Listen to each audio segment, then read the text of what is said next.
How long should human life last? An intriguing question, isn't it? The value of life, the length of our days, the brevity of our existence, these are concepts that have puzzled philosophers, biologists, and sociologists alike for centuries. Let's delve into these perspectives to understand better. Philosophically, life is a fleeting moment, a brief interlude in the grand scheme of the universe. Yet, within this transient existence, we find meaning, purpose, and value. We treasure every second, every breath, every heartbeat, because we understand that time is the one resource we can't replenish. Life's worth, therefore, lies not in its length, but in its depth. Biologically, our lifespan is a marvel of evolution. We are designed to grow, mature, reproduce, and then, inevitably, fade away. It's a natural cycle, a rhythm as old as life itself. Our DNA, our cells, our very bodies are programmed to age and eventually cease. Yet we persist, we endure, we fight against the ticking clock. We seek to extend our time, to push the boundaries of our biological limits. Sociologically, our lifespan is shaped by the societies we live in. The quality of our healthcare, our access to nutritious food, the safety of our environment, our level of education, all these factors influence how long we live. Some societies provide their members with the resources to live long, healthy lives. Others, not so much. The disparities are stark and undeniable. In essence, life's value is a complex interplay of philosophical musings, biological realities, and sociological constructs. We cherish our existence, strive to extend it, yet remain conscious of its inherent fragility. We grapple with mortality, the ultimate equalizer, and its profound impact on our lives. The reality, however, is that our lifespan is not solely determined by nature, but also by societal structures. But who controls these societal structures? Who holds the power? Let's pull back the curtain and see the puppet masters at work, governments and big businesses, the two juggernauts that steer the ship of society. They manipulate societal structures like a well-oiled machine, a machine designed to exploit the many for the benefit of the few. Consider the government, the supposed guardian of the public interest. It lays down the rules, shapes the policies, and controls the resources that dictate the quality of life for its citizens. But often these policies are skewed to favor the elite, the wealthy, the powerful. The masses are left to scramble for the crumbs, their lives shortened by inadequate health care, poor living conditions, and the stress of constant financial insecurity.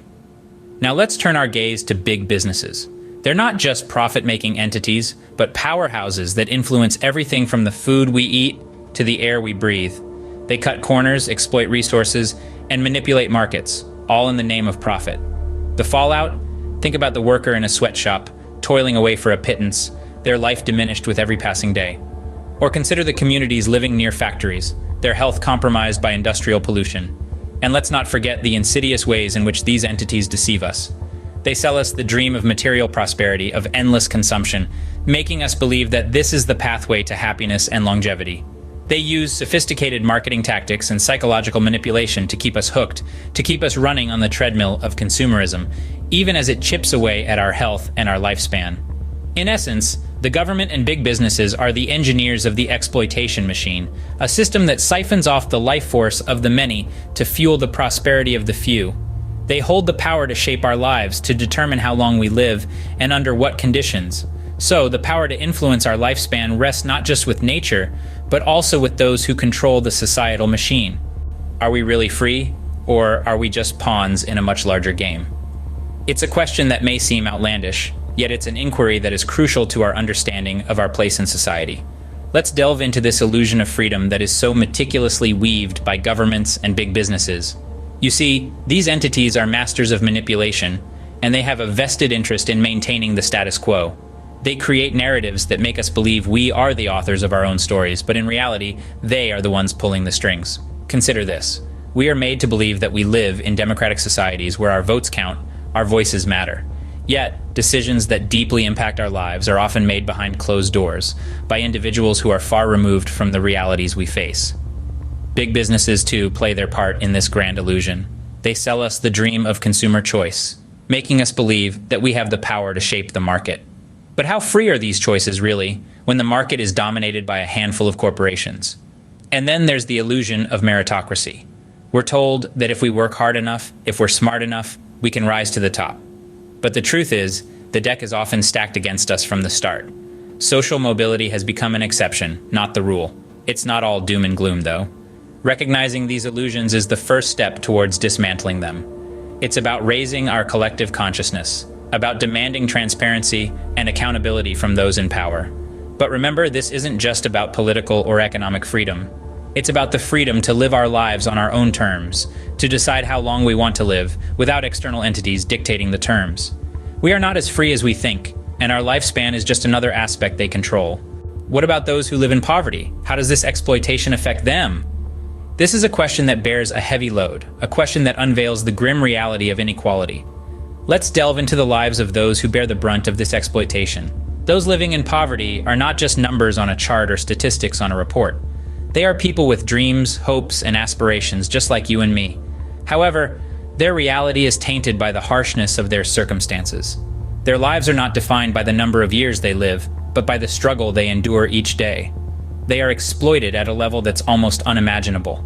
Governments and big businesses often prey on their vulnerabilities, using their desperate need for survival as a tool of manipulation. They are given jobs that no one else wants, jobs that are hazardous and underpaid. They work long, grueling hours in conditions that are far from humane. Their rights are often overlooked, their voices unheard. Big businesses, in particular, have a notorious reputation for exploiting the poor. They offer them jobs, yes, but at what cost? At the cost of their health, their dignity, their freedom. And why is this so? Because it is cheaper. Because it maximizes their profits, because they can. And the government, they are supposed to protect their citizens, ensure their welfare. But often, they are the ones who turn a blind eye. They are the ones who allow such exploitation to continue, unfettered and unchecked. This is the reality of inequality. A reality where the rich get richer, the powerful become more powerful, and the poor, they are left to fend for themselves, to survive in a world that seems to have forgotten them. The exploitation is not equal. It is the poor who bear the brunt of it. They are the ones who pay the price for the greed of the mighty. This is the reality, this is the harsh truth of our world, and it's about time we started acknowledging it. So how long should human life last? It's not as simple as we think, is it? We've journeyed together through the value of life, the exploitation machine, the illusion of freedom, and the harsh reality of inequality. We've peeled back the layers to reveal a complex network of societal structures and systems that profoundly impact the length and quality of human life. Our life's duration isn't solely dependent on our biological makeup or personal choices. Instead, it is intricately woven into the fabric of our society, influenced by the powers that be, the government, and big businesses. They shape our lives in ways we often don't realize or acknowledge. Governments and corporations have a vested interest in how long we live, and it's not always about our well-being. More often than not, it's about what we can contribute to the growth of their power and wealth. Through systems of exploitation, they use us for their needs, often at the expense of our health and longevity. The illusion of freedom they create keeps us compliant and unaware of the real extent of our exploitation. Life expectancy isn't a level playing field.